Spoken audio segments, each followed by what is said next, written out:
All right, well, let's get started. It's 2:30. As always, let's begin with our centering practice. So meditation, just to calm everything down. And we have our internet land friends online. So to our internet land friends, Facebook land, let's assume a comfortable seated position and just calm our vibes for a moment before we start studying. excuse me, before we start studying physical, spiritual growth concepts. So calming the body down, let the shoulders relax. Spine is still tall though. And just begin to follow the breath gently in and out of the nose. The lips may or may not be sealed, it's your choice.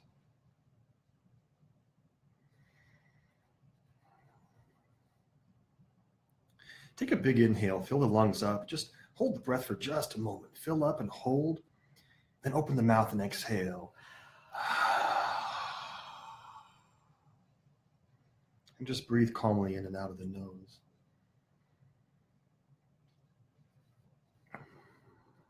If the mind is very active, that's okay. Just kind of reel it in. Place your awareness on the breath. Maybe even feel sensitive to the inner nostrils as the air passes through the nose.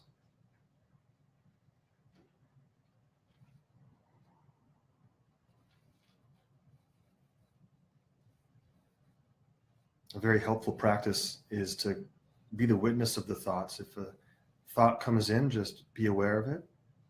See the thought come into your mind and then allow the thought to leave the mind.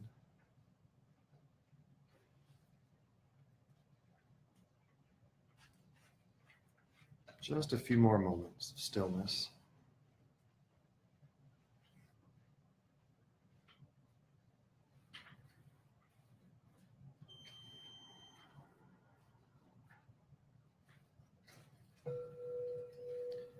And feel free to join me in Om. Inhale.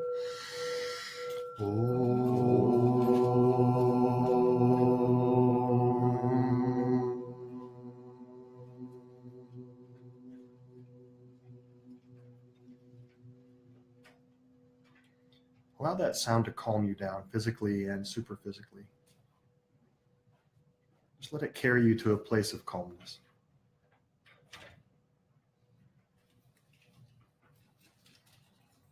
And slowly come back.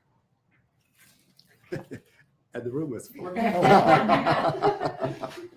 And we open the eyes and there are more people in the room. All right. Okay. Welcome, everyone. We've got 9 people in Facebook land joining us, and we have several in person. So you guys are all going to be movie stars today, by the way. Hey, Jillian. Hey. Let's see. Just so everyone can see everyone. Peace and love. All right. I heard more sounds out there. Are there more people out there? I mean, it's okay either way. Just. What was I hearing? Yeah. Oh, there's someone hiding right there. That's Roger. Oh, he's Roger. Why are you hiding, Roger? Come on in. He's getting the box. Okay. That's right. Good stuff. Why, hi. I haven't seen that in a long time. This is our 4th session. I'm glad you guys all came back. Including me. Yeah, I'm glad you came back, Roger. Yeah, So- from Alaska. To our friends on the internet, if at any time our audio drops out, just please type something in the comments and let us know. I have all the master controls right here. So that's okay. All right. We'll wait just a moment. Yeah.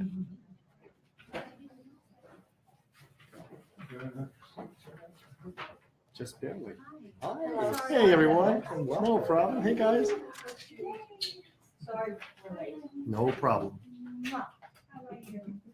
So at least I wasn't the last one, huh? No. I'm glad I gave him the keys. Yes, yes. And he remembered the code to get unlocked He's, security. yes, he's. I think I set the alarm off, actually. Did Oh, you? really? No, it's close. All right, let's go ahead and get started. So today is our 4th meeting. Thank you all for being back, for being here. To those of you online who have joined us today for your first time, we are studying a book called Theosophy, an Introductory Study Course. This is for our online people. All right, and it's available online. I also have a full PDF version of the book that I can email anyone online who would like a copy. Today's topic is Chapter 4, Human Beings and Our Bodies. And to our Facebook land folks, if you want to be on our email list to receive updates and information between sessions and what to study for the sessions, please just type your email address in the comment section below and we'll add you to our list. So hopefully everyone here received an email with what to study. Hey, how are you, Louise? It's really good to see you. Yeah, it's good. She was with me outside at the Ohm Fest, and we both received some sun, so I'm a little bit tan. It was good. Yeah.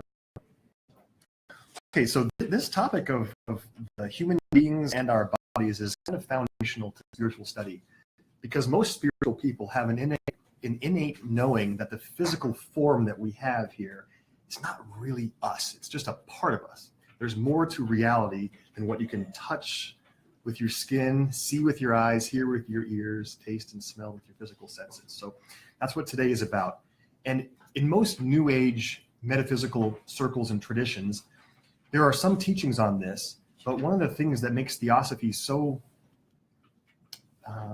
accessible and so important is that it really spells it out easily. And that's why I love Theosophy so much. It gives us this esoteric information that can be vague and nebulous at sometimes, and it gives us actual data, information on it. And of course, it's not dogmatic. You don't need to believe it, but it lays it out simply and simplistically so you can absorb it and so it does make sense. All right, and that's what we're going to do today, is kind of explain these different levels of ourselves simplistically. And since the title of of our sessions here, the title is Yoga and Theosophy. So we're going to be using our theosophical teaching as the foundation, but we're also going to be bringing in the yoga tradition's teachings on the same concept. So it's kind of like a Western world and Eastern world teaching combined. So the ancient stuff from the East and the more modern stuff from the West, which is Theosophy. So, all right, well, let's get started. Anything you want to say before we start, Terry or Roger? Glad to see you back. Thank you. Since our last meeting, Paul and I were in Denver giving a presentation, sort of along this line. It was on the first chapter of our own book, which is called The Prodigal Son, the myth or the story of the descent into matter, which is why this is all so important. It is because of that journey, the spiritual journey of coming from the highest spirit in order to have some kind of a meaningful existence and meaningful experience. We can't have that without this physical body and the intervening levels of consciousness, each one with its own sort of vehicle or form. So without those forms, life doesn't have a whole lot of meaning. It's still life, but this is what gives it meaning. There's a really cool analogy that this guy came up with that it's important to kind of help understand the perspective and put this whole thing into context. Talking about the prodigal son, that's for a subsequent chapter that's coming. This idea of the descent into matter and coming into existence to gain experience. We have an analogy that we like to call the Mars rover analogy. So think of a Mars rover, the actual little robotic guy who has 4 wheels and lands on Mars, and then goes out of the spaceship and rolls around, and in little solar panels and samples scooping up dirt and rocks and bumping up into things, backing up and going in a different direction and sensing light and wind. And so the rover is a vehicle. It has wheels and it has sensors and ability to take in data, but it's not really alive, right? It does have action and ability, and it moves and it experiences things, but the life force is not that robotic thing. What do you think the life force is, or the receiving faculty, or the cumulative understanding part of that experience is? Any ideas of what we might be talking about when we talk about the consciousness versus the vehicle? So if the Mars rover is the vehicle for the experience, Houston, we may have a problem. The guy is sitting behind the computer in Houston, receiving the data, seeing it, making sense of it, and coming to conclusions. That's the consciousness. So that's the same kind of thing with our soul versus the various bodies, and specifically our physical body that's on this physical earth. The physical body, it may seem like we are conscious in our body, and yeah, to a certain extent, the brain and the eyes, it may seem like our consciousness is physically right here, but that's not really the case. Our consciousness is a higher thing, a more abstract, energetic thing that we're going to make some sense out of today, similar to the Mars rover analogy. I just want to point out that in certain religious philosophy, they talk about spirit and body, and then in other portions they talk about spirit, soul, and body, where the soul is the intermediary between spirit, the highest spirit, and the physical body.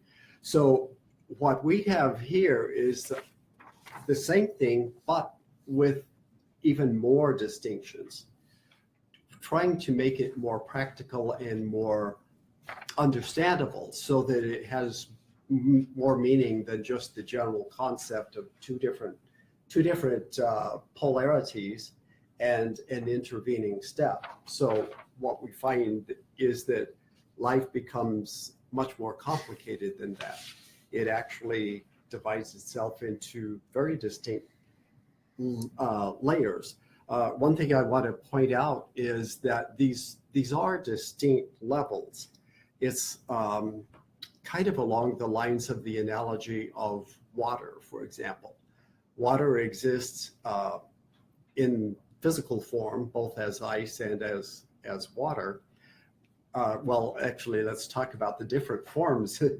It's all physical, so to speak, but the Densities are density is different. And when ice melts, it is very distinctly different. There isn't an intermediate status. It's either solid or it's liquid, and the same with vapor, water vapor. It's called sublimation, I believe, when it instantaneously changes from one form to the next, either downward or upward. And the other part of this analogy is that each one is less dense than the previous one as you're going upward. So the same thing happens with our forms, with the vehicles that we use. They have very distinct changes that occur, and it's not just a complete gradient. There is a distinct shift. So it's important to keep that in mind.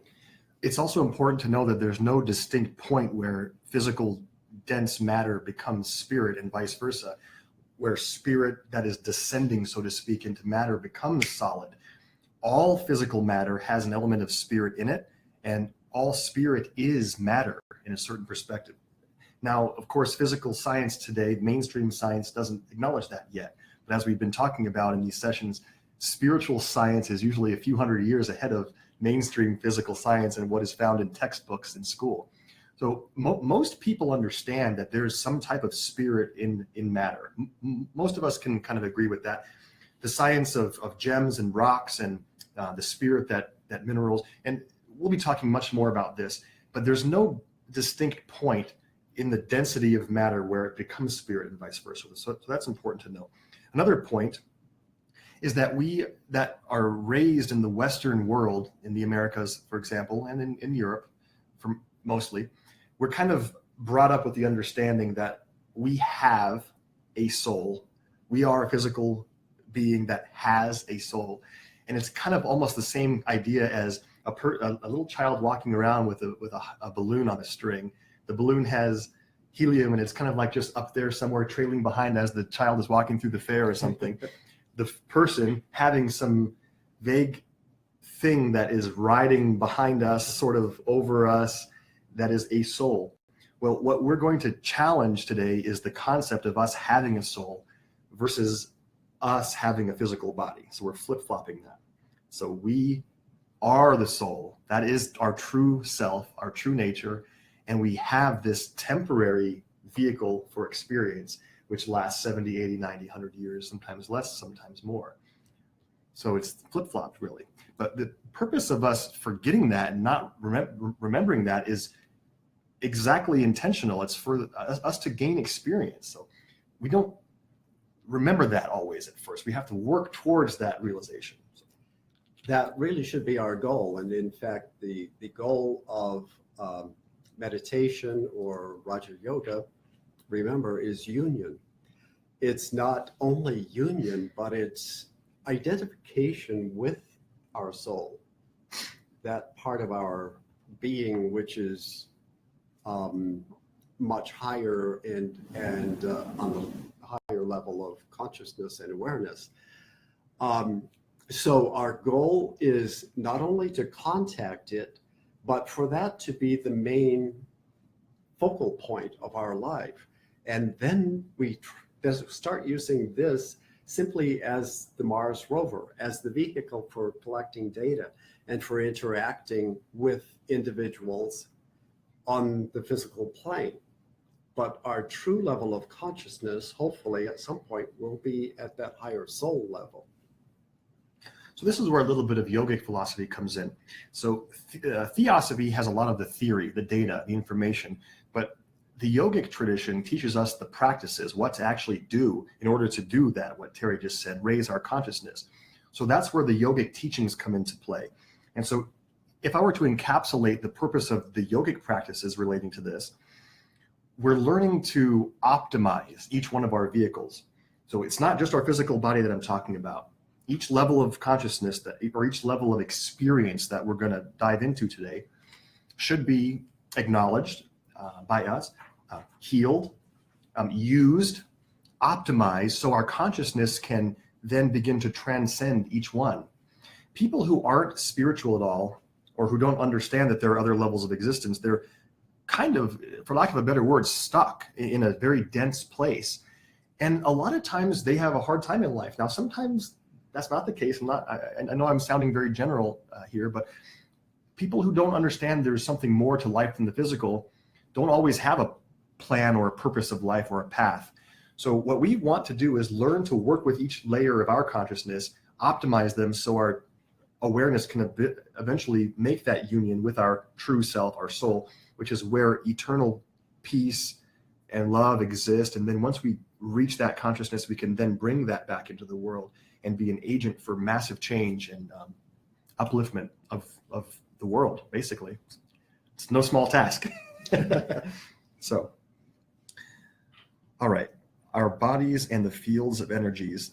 Theosophy makes it clear that these are not really physical locations or physical things, right? That there's some element of physical matter to them, but it's hard to point to where your higher self actually is. It's more like a different dimension. You can't take your finger and point to it. It's a different level of understanding, different vibrational qualities.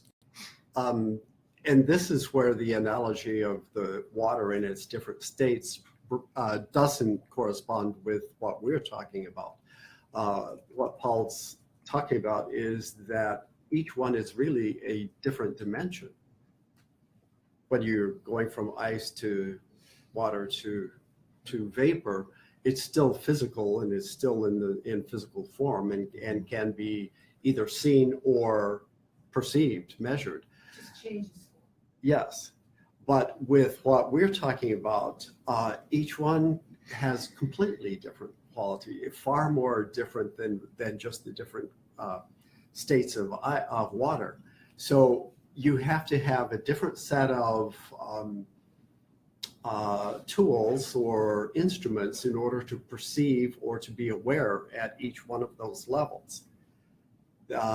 We'll get into it a little bit later, but clairvoyants, for example, have the ability to see at least partially on some of these higher levels. And the problem is that it is so little that they're able to perceive that it's very easy to be confused and to introduce your own ideas into the equation. So what we suggest is that we work on other things, and we'll see later why that's important, so that you kind of skip that stage and then revisit it later once you have a higher level of awareness and understanding, then you can come back down and look at things and see more clearly what is going on, and then you're going to have fewer problems in the long run. So some technical stuff. There are, according to these traditions, there are 7 planes or dimensions. In our solar system, in our system of life, there are 7. And then each one of those planes has 7 subdivisions. And then it goes on on a macro scale beyond that, and probably on a micro scale, microcosmic beneath that as well. But we're not going to get into all that today because there's enough to study right here for probably several lifetimes. So the 7 levels are here, and this is in our book. So this particular chart we've created. It's on page 33, I believe, in our actual book. Now, to our people online, I'm not going to hold this the whole time, but you can take a look for just a minute here. And then also in the Theosophical text that we're reading, it's on page 24. We like our chart a little bit better. So a general overview there. So out of these seven planes of existence, they're divided into certain groups, for example. So let's talk for a moment about the lowest group. So we have physical, and then the second level up is prana, or life force. Now, this comes from yogic teaching. They call these two together Atma Puri. Now, Atma means spirit, and Puri means either purification or physical. So if you take the lowest two, physical and prana, or life force, that's what's referred to as Atma Puri. That's the animated physical self. All right. So the physical body, the physical skin, bones, fluids in our body, combined with the life force, or prana, we get Atma Puri, the animated physical form. And then another categorization that it's important to understand is what we refer to as the Lower Quaternary. And that is the lower 4 planes. So physical, prana, astral, emotional, and lower mind, or lower manas. That is, so the Lower Quaternary is basically our personality. It's the part of us that we grow up thinking is us. It's our thinking faculty, it's our emotional vibrations, and of course our physical body. So the Lower Quaternary is what dies at the end of the physical lifetime and what is reborn with each reincarnation, or with each incarnation. And then, so the higher 3, let's talk about that for a moment. Let's mention, all of you have heard of the term aura, and it has different meanings to different people. But the way we use it is that if you were not just a clairvoyant, but what we call a seer, someone who is trained to see on these higher levels and who has developed that ability over many lifetimes, that person would be able to see your composite aura, so to speak. We can see the physical body, and we can tell by looking at a person if they look tired, or if they look healthy, or if they look like they're full of vitality or whatever. So we can perceive a few things that way. If you have raised your consciousness ever so slightly that you could see the prana, or the etheric vehicle of a person, you would see even more of that. You would see when they're depleted of energy and when they are completely revitalized, and so on and so forth. If you look at the other bodies, which we're going to be discussing, each one will have certain qualities, not just temporarily or in the moment, but that which has developed over time. For example, you can look at an older person and you can see a lot about their life just in their physical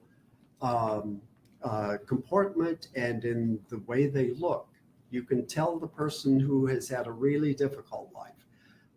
You can tell the person who has been unhappy a lot. You can tell the person who has been a happier person and a kinder person and a jovial. It all shows up, and we can see that.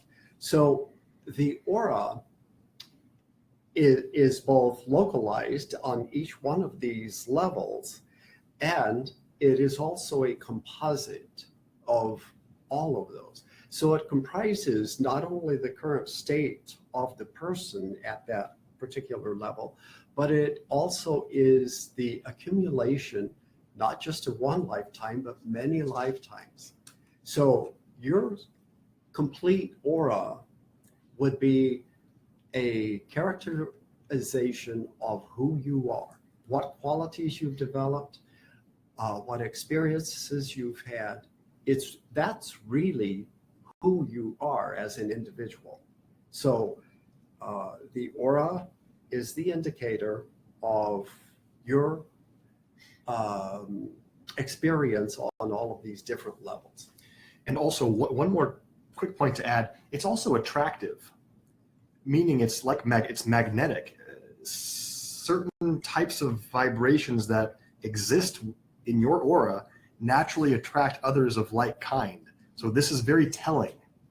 So if you like what you find yourself around a lot in life, cool. If you don't like what you find yourself coming into contact with a lot in life, you just be aware of that and understand that your aura is attractive and somewhat repulsive too.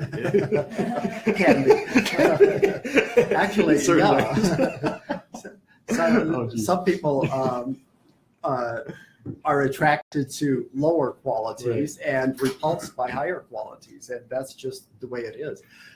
Actually, if we had an adept in the room right now, very few of us would be able to relate to that energy. It would be overwhelming, actually, and in a sense we would feel repulsed by it because we are far less refined than they are.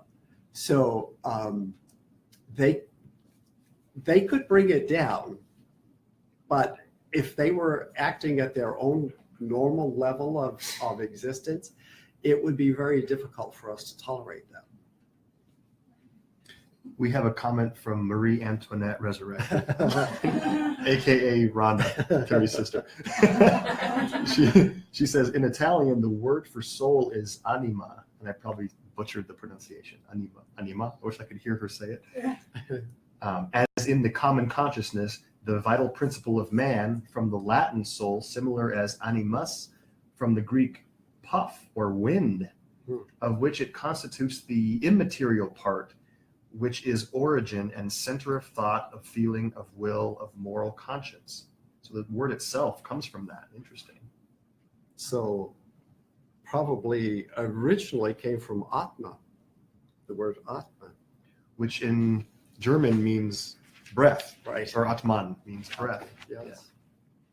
Back to these categorizations of the seven. So we talked about a few, the first two planes being Atma Puri, then we talked about the lower quaternary, which is the part of us that dies and is reborn. And then the top three, Atma, Buddhi, and higher mind or higher manas, we call the top three the Divine Triad. And that's roughly the higher part of ourself that retains experiences lifetime after lifetime and creates the drive for new reincarnations. So that's the permanent or semi-permanent, we'll explain why we mean that, part of ourselves. So the higher three is the Divine Triad. And then there are two more categorizations,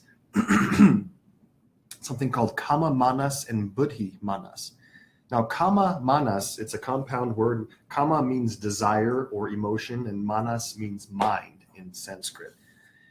So the emotional part of ourselves, or the astral vehicle, the emotional astral vehicle, combined with our lower thinking principle, our lower mind, is referred to as our desire mind, or Kama Manas. And that's the part of ourselves where the ego lives, that drives us for experience, that creates the ideas of wanting and needing and attraction and repulsion.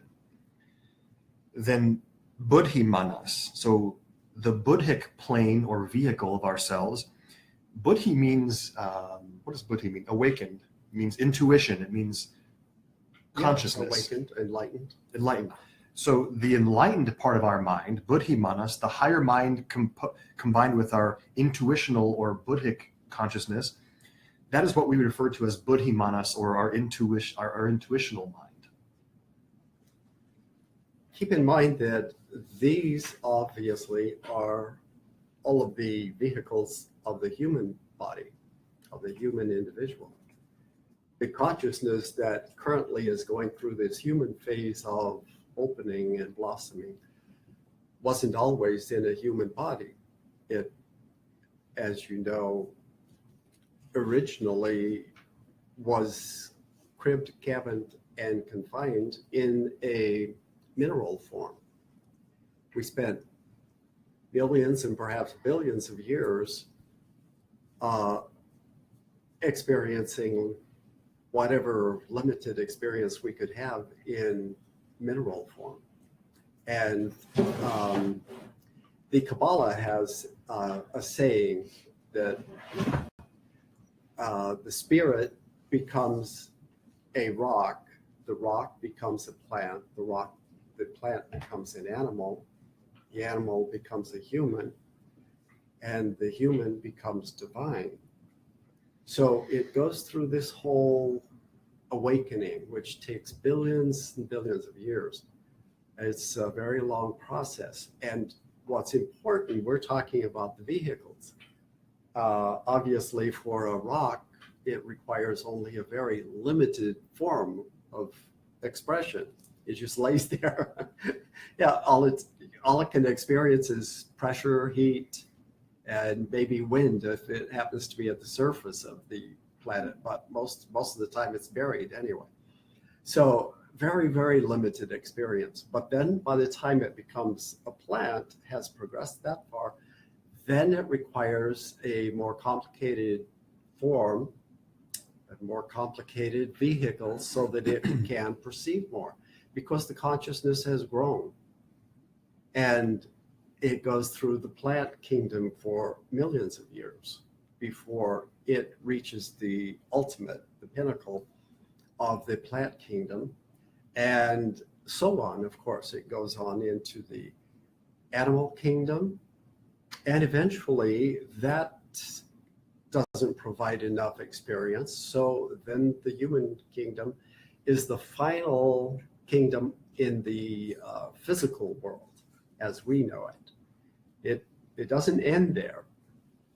From then on, it goes into higher levels of existence and continues on upward. But the point is that the vehicle has to match the level of consciousness. That's why these vehicles are developed over billions of years. And it's not that nature just creates these forms and that life comes from somewhere to inhabit them. No, it's actually the other way around. It's the growing consciousness that forces the vehicles to develop to accommodate them.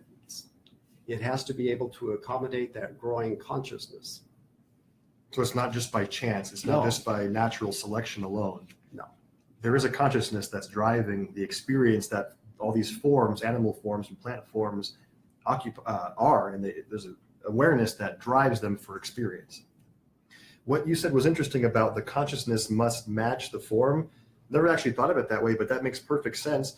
That's why Theosophy doesn't teach transmigration, if you've ever heard that term before. Some different spiritual traditions talk about if you were bad in this lifetime, if you did bad things, you'll reincarnate into a cockroach or something in the next lifetime, or a rat, or if you desire, I heard one other one the other day, if you love eating a lot of meat and you eat meat all the time, you'll reincarnate into a tiger or something that eats meat.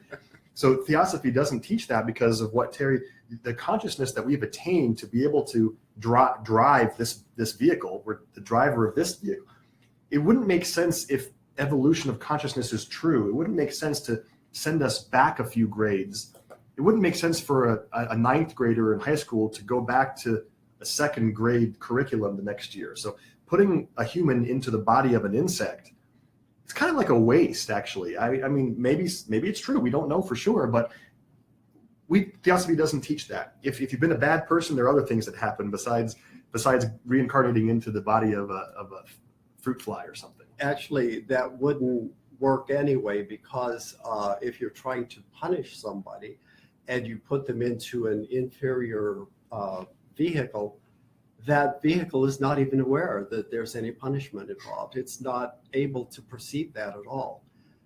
Karma has other ways of not punishing us, but Karma's the balance. bringing us back to the path.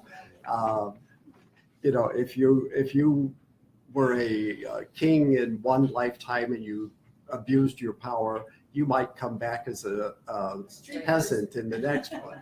So it's more along those lines, and not that you get put into a insect body or something. And it would be for the purpose of learning how to treat people properly. If you abused your power as a king, life will put you into a situation where you need to work on that. How do you treat people better? So maybe they're going to restrict their finances, for example, the body of a pauper. Who knows what it would be? But okay. Oh, Patrick. Hey, Patrick. From the Netherlands. Very cool.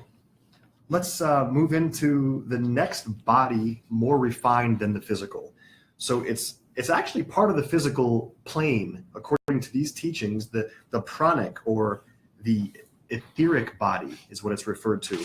So in accordance with this spiritual science, the higher 4 subplanes of the physical plane is the world of prana, the world of life energy. And so that's considered to be the first level in or level up of our bodies. Now, a Sanskrit word, vocabulary word for your quiz later, is kosha. And the way it's written is K-O-S-A. Now, the S has a little accent. It sounds like kosha, but it's spelled S with an accent because it's not quite the SH that we're used to in English. Sanskrit has many more sounds than the English alphabet has. So it looks like it's kosa, but it's pronounced kosha. And the literal translation of kosha is sheath, a sheath, yes, or a covering, or a veil. Now, the bodies of our constitution are also called koshas. So we have multiple koshas. And can anyone guess why they're called sheaths or coverings? Any ideas behind that terminology? Protection. In a way, they do protect us. Hides. Sorry? Hides. It does hide the divine truth and reality. It's coverings. We're sheathing our soul in different layers of material in order to have different experiences at different levels. So we're clothing our divine core, our divine inner spark, with different layers, different pieces of clothing, for example. Yeah. So all the bodies are sheaths of the soul. Yeah. I forgot what my Oh, question. well, if you think of the question, just ask. It's okay. All right. So the etheric body, it's referred to as several things: the pranic body, the etheric body, or the etheric double. And in Sanskrit, or in the Vedantic classification, it's referred to as the pranamaya kosha. Pranamaya. So that's a compound word, and it's important to know why it's referred to as the pranamaya kosha. Prana is what we refer to as life energy, and maya, prana and maya. So maya means illusion, delusion, illusion. How else would we translate maya? I think that's it, illusion or delusion. So it's covering our senses to a certain extent from the truth. We already. So at a basic level, it's covering our So it's the sheath of energetic illusion.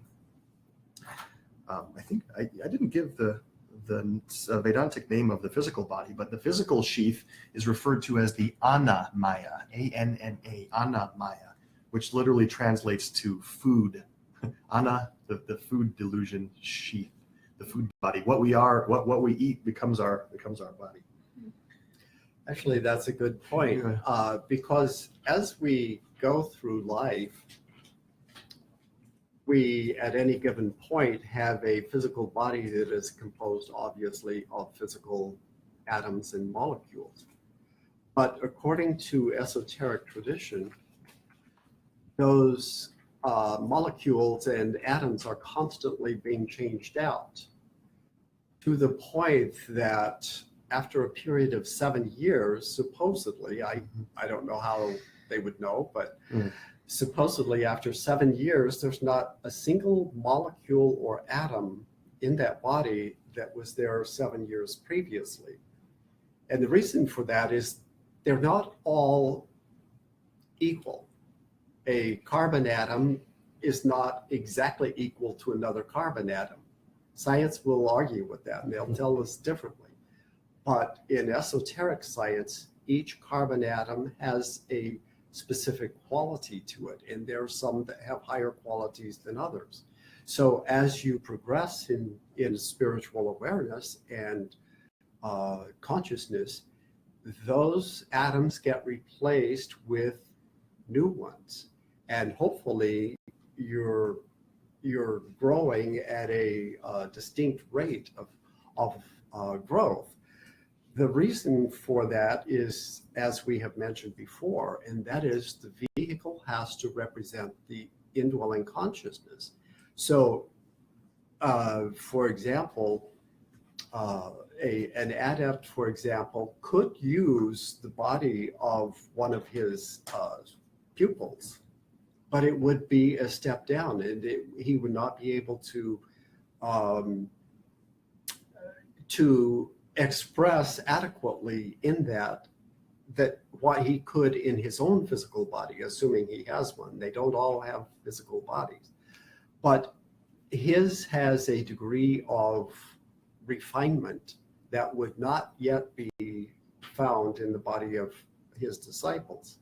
So all of these are continually evolving. Each body is different and at a different level of growth.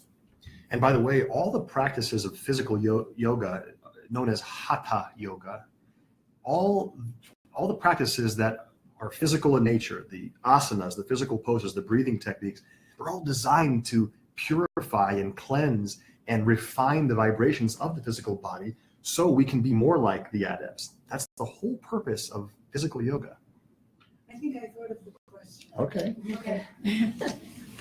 Let me see if I. So. You're on camera. So State your name for the camera. oh, really? I'm just joking. But if anyone online would like to know who you are. It's Jerry. Hello. So the way I understood the different bodies, okay, the 7 levels or the 7. Bodies, koshas, layers. The 7 layers. That the soul, a piece of the soul, I mean, this is my simplistic way of bringing it back to see if it's correct.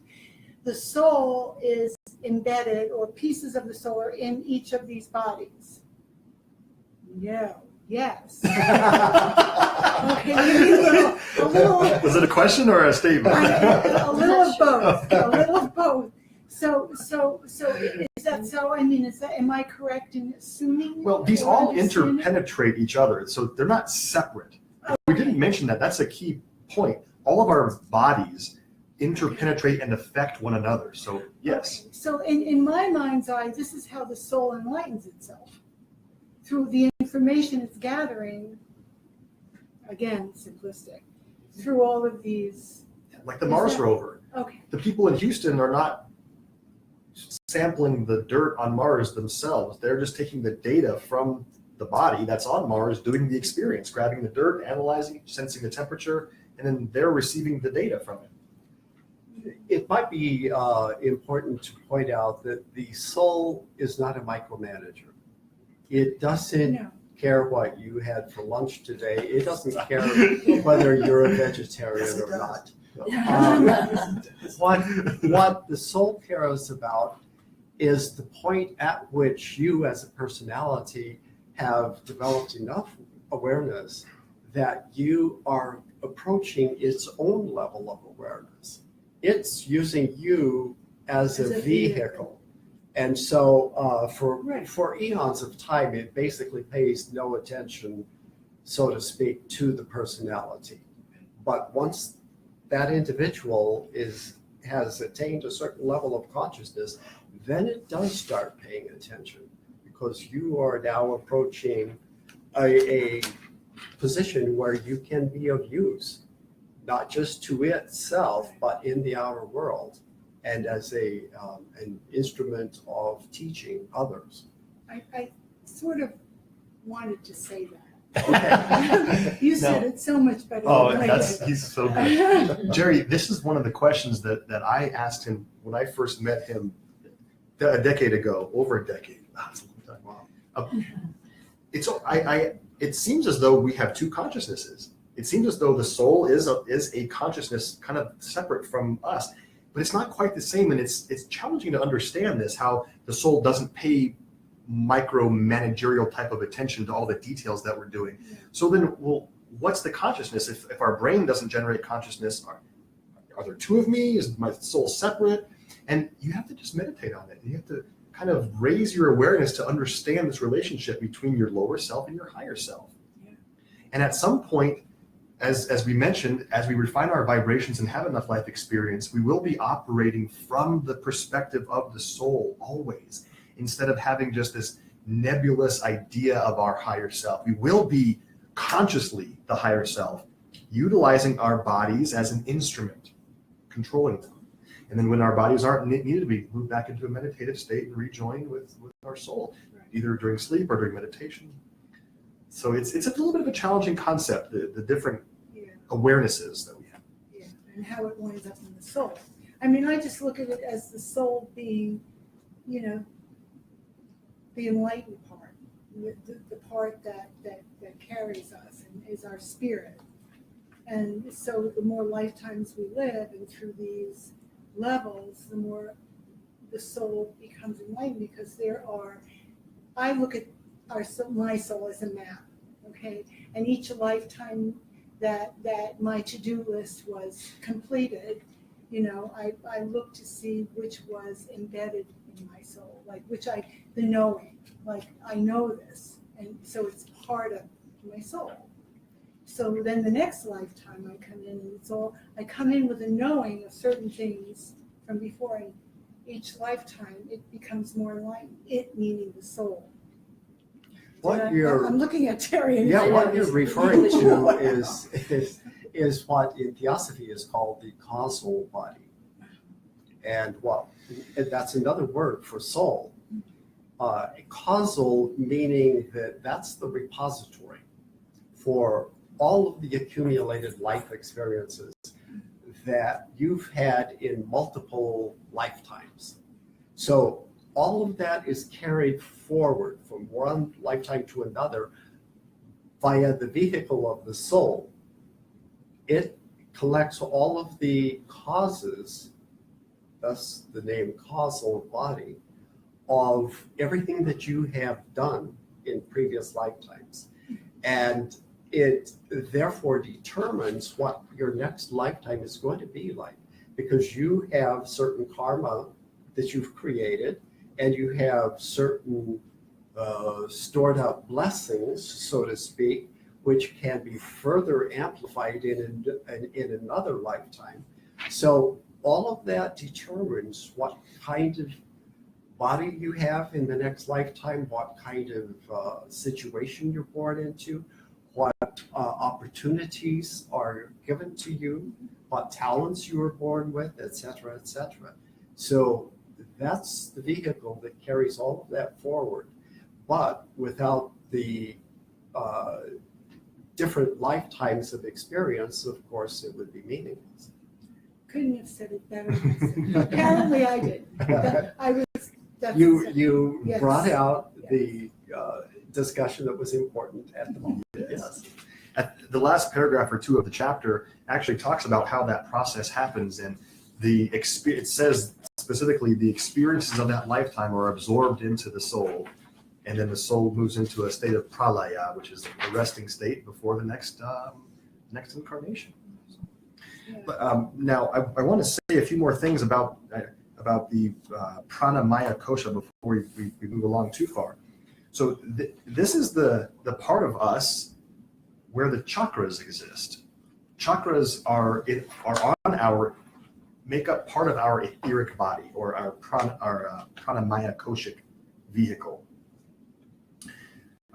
Also, all of the practices of pranayama that I love teaching and practicing have to do with this body. So it's said that the prana that we use in our body, we receive it in several ways, two main ways: through the air that we breathe and through the sun and through nature around us. The sun, nature, being out in nature. And we can affect it. And food. Oh, food? Right. Food does have prana, for sure. Food gets its prana from the sun also, obviously. Mm-hmm.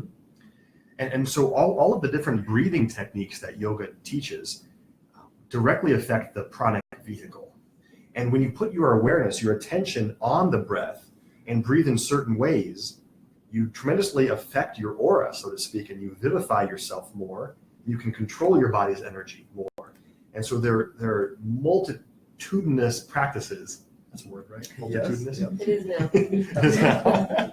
Webster's will love it. Sure. Multitude. No, I think it's actually real. About how to change and affect your pranamaya kosha. So this is the practical part. In yoga, we have a thing called alternate nostril breathing, where you block one nostril and breathe through the other, and you do it alternately. Now, there are energetic channels that are in that part of the body is made up of as well. And two of the main energetic channels begin at either nostril, say the ancient yogis. And the other main one, there are three main channels. So two begin at either nostril, and one roughly mimics the entire spinal cord.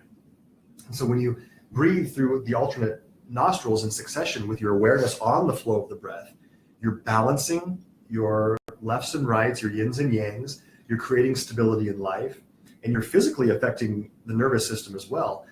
Specifically speaking, the olfactory nerves live on the surface of the inner nostrils, and they are vibrated and they affect the brain. So you actually affect the physical gray matter when you breathe alternately. So the left nostril is referred to as the Chandra or moon, or the Ida nadi. Now, nadi is the word for energetic channel in the body, and the right side is the sun, or the masculine side of ourselves, Surya, which means sun, or Ida and Pingala. Pingala is the right side. And so balancing our yins and yangs. This has everything to do with our pranic body. So optimizing it, as I said, was the goal earlier. Optimizing it by understanding our energy. And then these two main nadis go up through the brain, say the yogis, and they cross at 7 times down the spine. And when they cross, there's a chakra there. And the chakras receive and transmit energy on this level as well. So the 7 major chakras. I have a question. One of the chakras is actually above your head. True, the crown chakra? Yeah. So how does that cross?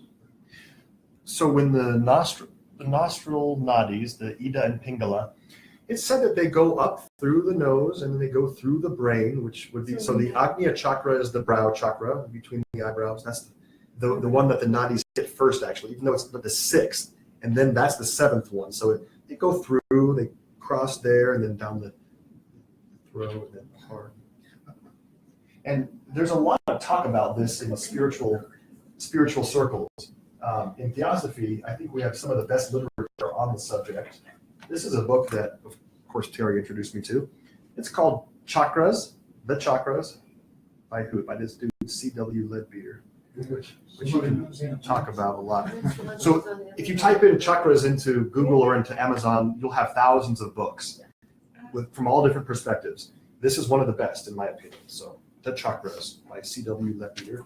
And there's a second book. Since this body of ours, the pranamaya kosha, is so easily affected by our breathing and by the way we put our consciousness on our breathing, it's the easiest one to modify. So it's important to understand it. Here's a different book that's theosophical. It's called The Etheric Double. It's another theosophical book. The important thing to keep in mind that is that each chakra is a focal point. it is a focal point of energy. And this is equivalent in many different ways in nature. For example, in Eastern medicine, they talk about the meridians, and they're not just 7 chakras, but 42 and even more. There are actually hundreds of chakras because each one is a tiny or larger focal point of energy. And it's a network. It's just like in the nerves that you have ganglions. That's where there's a nexus of nerves that come together. So a chakra is a focal point for a network of energy. And that's how energy gets transmitted from one to the other. On a cosmic or on a solar system level, it would be each planet would be considered a chakra for that solar system. Yes. I understand that there's a chakra between every bone. Every time a bone meets another bone, there's a chakra. That might be the case. Yeah. Well, it's also said sense. it would make sense. It's also said that there are 72,000 of these nadis or energetic meridians in the body, 72,000 of them, and they mimic all of the veins, the arteries, the nervous, all the nerves. But the 3 major ones are the Ida, Pingala, and Sushumna, which is the actual spinal column, which is they also refer to that as the sacred channel. It's the most important energetic channel of the body, the spinal column. So yes, it would make sense. There are chakras between bones, and learning to work with them directly affects the physical body as well. And this has everything to do with visualization. There's so many different meditative techniques on just putting your awareness on the different chakras and just seeing them clear and vibrant. And one of the teachings that I've been taught from my yoga studies with Para Yoga in Colorado, where I go 3-4 times a year, is very simple. It's just imagining a flame. So it's sitting in meditation and breathing in just slowly and deeply, then imagining a flame at the base of the spine, which is the first chakra, a flame, just pure, smokeless, almond-shaped flame, just enlivening that part of the body, and then just allowing that flame to rise up the spinal column to the base of the sacrum, which is the second chakra, and just imagining that flame sending healing energy, vibrational light to that part of the body, then letting it rise to behind the navel, which is the Manipura chakra, the navel. And just doing this up to the heart, to the throat, then the third eye, and then the crown, and then back down. And that's a beautiful meditation practice to help the chakras become clean, clear, energized. Yeah. Another important aspect about the chakras is that those individuals who are not particularly advanced have the lower chakras most developed. For example, most people think of your heart as being the center of your emotional self, but it's not. It's your solar plexus. And people who feel that a lot are not necessarily particularly advanced. That's a person who operates on an emotional basis and reacts to everything around him or her. So as we gain consciousness and start working on raising our consciousness, the other chakras become more important. The heart chakra then becomes more important. Throat chakra is also very important. And then the third eye, which is actually the location of it, is actually at this level, but it is about halfway back from front to back. The midbrain, the middle of the brain, right basically. about here. Yeah. And then, of course, the crown chakra, which is at the crown of the head. Another interesting point about the crown chakra, what is it called? Sushumna? Sahasrara is that is the focal point. It's actually the doorway for the highest meditation or highest consciousness during meditation. The consciousness actually escapes through that chakra to the soul level. And the goal is to gain awareness and then bring it back into the physical brain again. So that is the true goal and modus operandi of meditation. Is far higher than what most people would even dream of. It is really achieving soul consciousness, and in return bringing that back down into the physical body so that we can at least have some awareness of what it is. We could never possibly express it on the physical plane, not even to yourself, let alone trying to express it to someone else who's never experienced it. But that is one of the goals, is to bring that consciousness back into the physical world. I never thought of it that way. That makes so much sense. One of the things I used to do when I led some of the classes on meditation was I taught the people to go up there and get that lazy guy up there, make him come back down and go through the same stuff you're going through.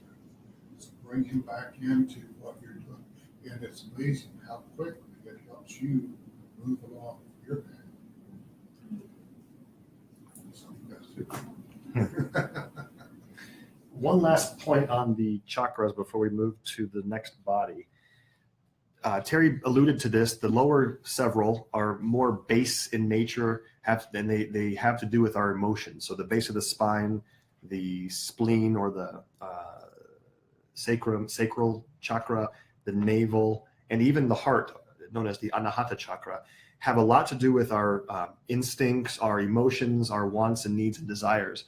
Now, there are a lot of yogic practices where you focus on those and you purify your emotions, and that is very necessary for people who need that.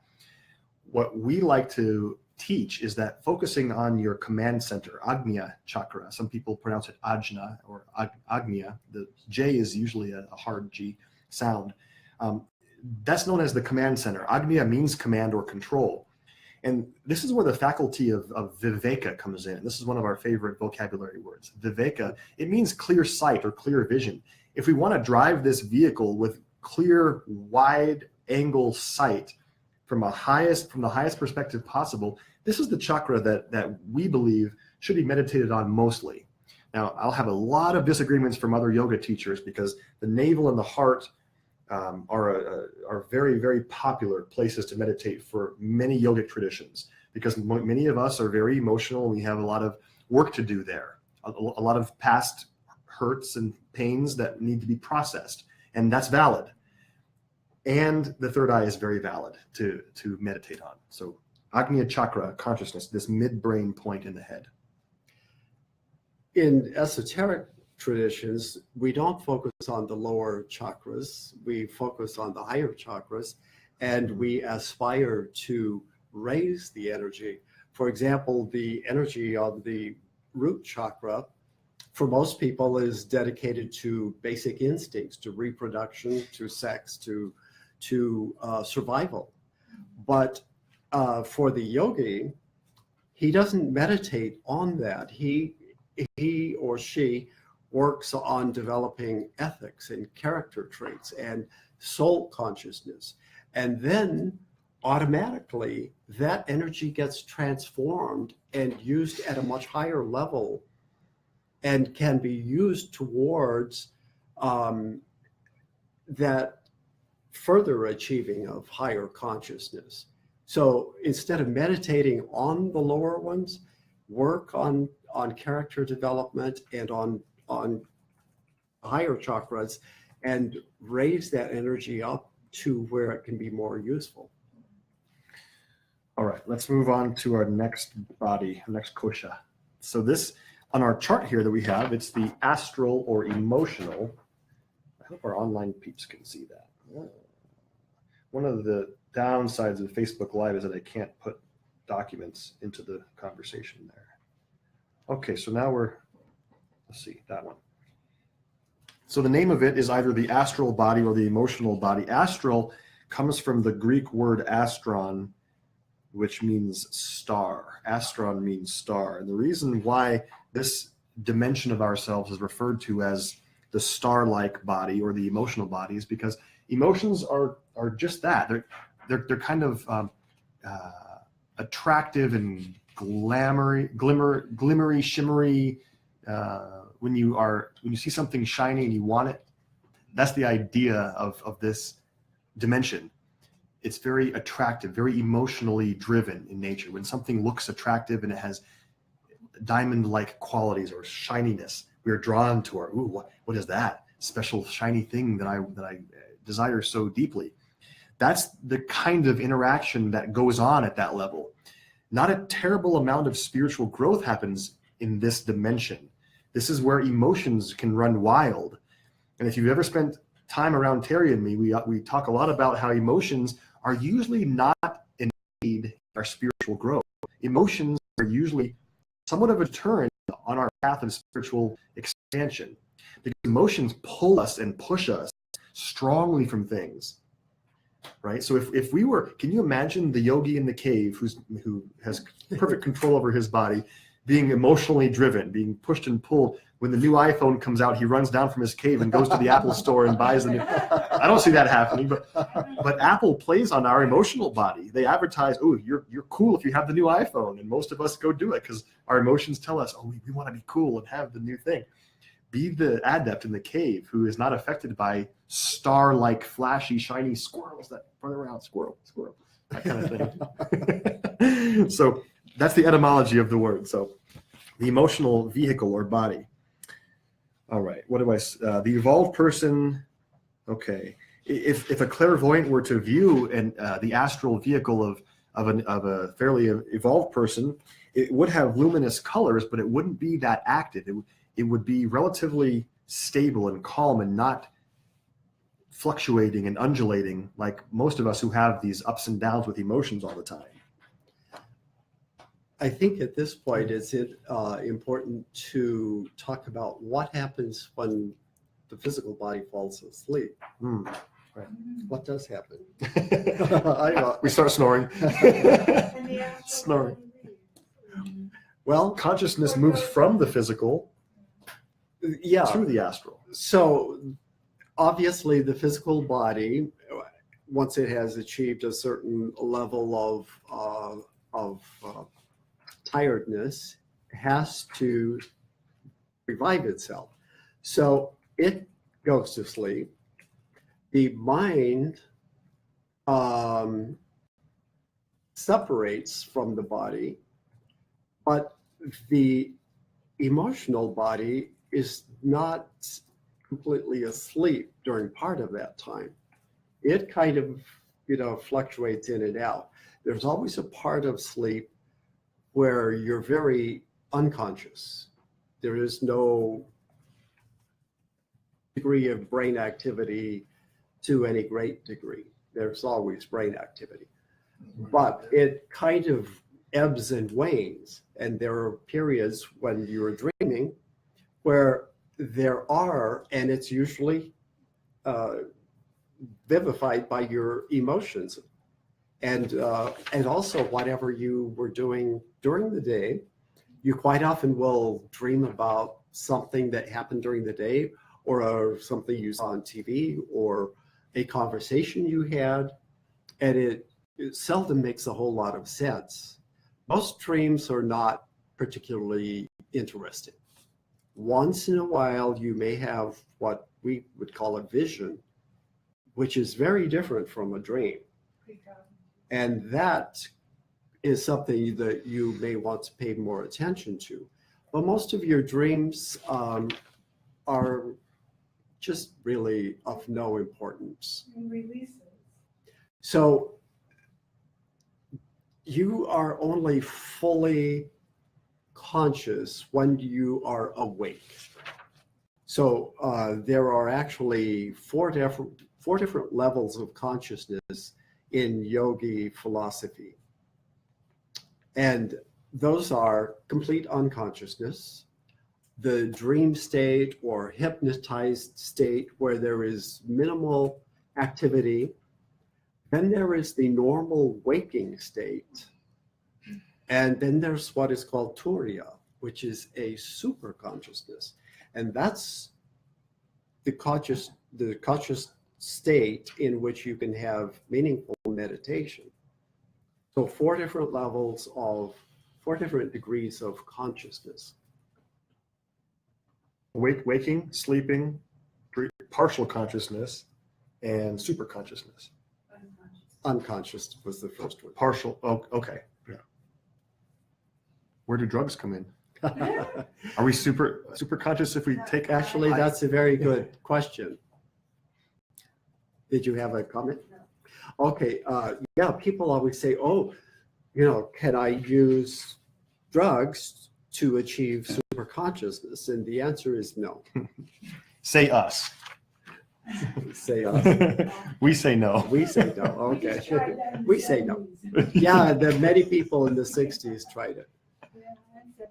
Yeah. The Indians with their peyote. Yes, exactly. And we know people who absolutely swear by it, and they're convinced. This is what we suggest. It's a test. If you're not able to change your state of consciousness on your own, that's not super consciousness.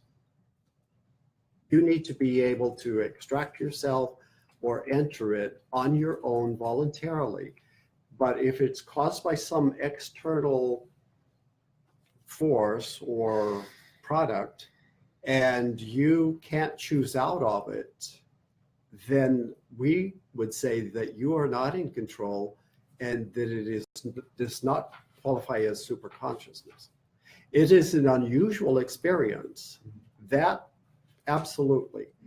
But I've never seen anyone yet who I felt became a better person and more spiritually aware in their everyday life because of it. Timothy Leary. Yeah, exactly. A good example. Oh, perfect.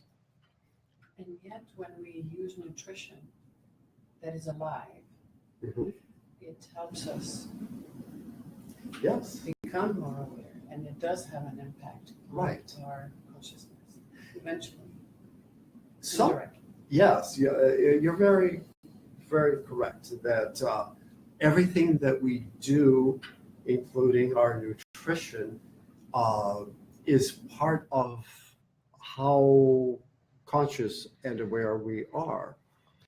And I would like to include practices, not just Right. our nutrition, all our practices. Right. I will point out that there are experiences, consciousness experiences, and they're natural. You could call it a natural eye if you want. There are experiences that do occur that are sometimes overwhelming. I've had meditation experiences where it was so intense that I had to purposely stop it. But that was the point. I could stop it. Right.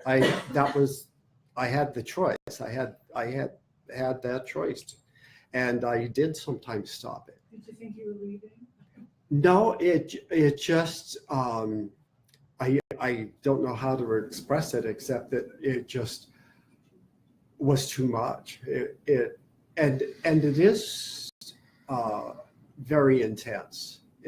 All of the work that we do is intense to varying degrees. It puts a certain amount of pressure on all of these koshas.